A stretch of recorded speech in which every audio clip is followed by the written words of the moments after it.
இரட்டிப்பான நன்மையை தருவேன் என்றிரே, இன்றைக்கே தருவேன் என்று வாக்குரைத்தீரே.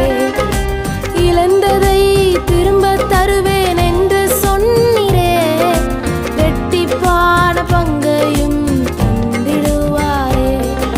ஆதியாகமம் 16வது அதிகாரம் அதனுடைய 13வது வசனம். அப்பொழுது அவள், என்னை காண்பவரை நானும் இவ்விடத்தில் கண்டேன் அல்லவா என்று சொல்லி தன்னோடு பேசின கர்த்தருக்கு நீர் என்னை காண்கிற தேவன் என்று பெயரிட்டாள். இந்த வார்த்தையை கேட்டுக்கொண்டிருக்கிற எனக்கு அன்பான தேவ பிள்ளைகளே, என்னை காண்பதற்கு யாருமே இல்லை என்று சொல்லி உங்களுடைய அறை வீட்டுக்குள் நீங்கள் அழுது கொண்டிருக்கிறீங்களா? வருத்தப்பட்டு வேதனையை நான் அனுபவித்துக் கொண்டிருக்கிறேன் என்று சொல்லி நீங்கள் அங்கலாய்த்து கொண்டிருக்கிறீங்களா? பயப்படாதீங்க, உங்களை காண்கிற தேவன் ஒருவர் இருக்கிறார். நிச்சயமாய் உங்களுடைய கண்ணீரை அவர் துடைக்கிற தகப்பனா இருக்கிறார். நான் அழாத நாளே இல்லை.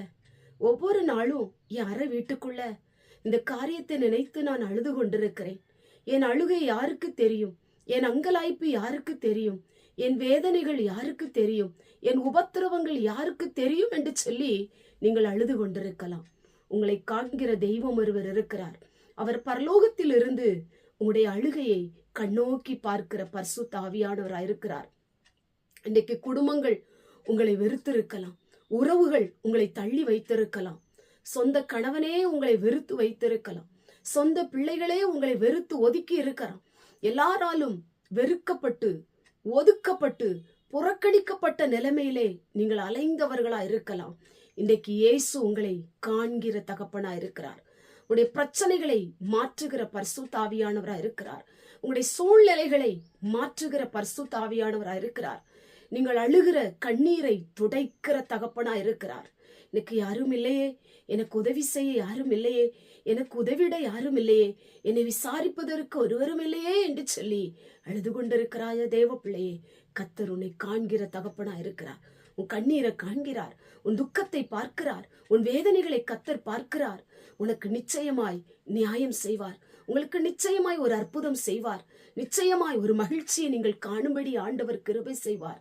ஐயோ, என் பிள்ளையை குறித்து நான் அழுது கொண்டிருக்கிறேன், என் குடும்பத்தை குறித்து நான் அழுது கொண்டிருக்கிறேன், என்னை விசாரிக்க யாரும் இல்லை, என் இருதயம் நொறுக்கப்பட்டு விடுகிறது, ஏன் எனக்கு இந்த பாடுகள், ஏன் எனக்கு இந்த பிரச்சனைகள் என்று சொல்லி அங்கலாய்த்து கொண்டிருக்கிற தேவ பிள்ளையே, கர்த்தர் உன்னை காண்கிறார், உன்னை ஆசீர்வதிப்பார், உன் வாழ்க்கையை உயர்த்துவார், உனக்கு ஒரு நன்மை செய்வார், உன் அங்கலாய்ப்பை மாற்றி உங்களுக்கு ஒரு வழியை ஆண்டவர் திறப்பார். அவர் உன்னை காண்கிற தெய்வம். அன்றைக்கு ஆகார் வனாந்தரத்திலே அலைந்து திரிந்த பொழுது கர்த்தர் அவளுக்கு உதவி செய்தது போல, அவளை கண்ட தெய்வம் அவளோடு கூட பேசினது போல இன்றைக்கு உங்களோடு கூட பேசுவார். இருதயத்தை ஸ்திரப்படுத்துவார், உங்க அங்கலாய்ப்பை மாற்றுவார், உங்க வாழ்க்கையில ஒரு சந்தோஷத்தை தருவார். கண்களை மூடி ஜெபம் பண்ணுவோம். எங்கள் பரிசுத்தமுள்ள நல்ல பிதாவே, கேட்டதான வசனத்தின் மூலமாய் என்னை காண்பதற்கு யாருமே இல்லை என்று சொல்லி இந்த வார்த்தை கேட்டுக்கொண்டிருக்கிற நம்முடைய பிள்ளைகள் அழுது கொண்டிருக்கலாம்.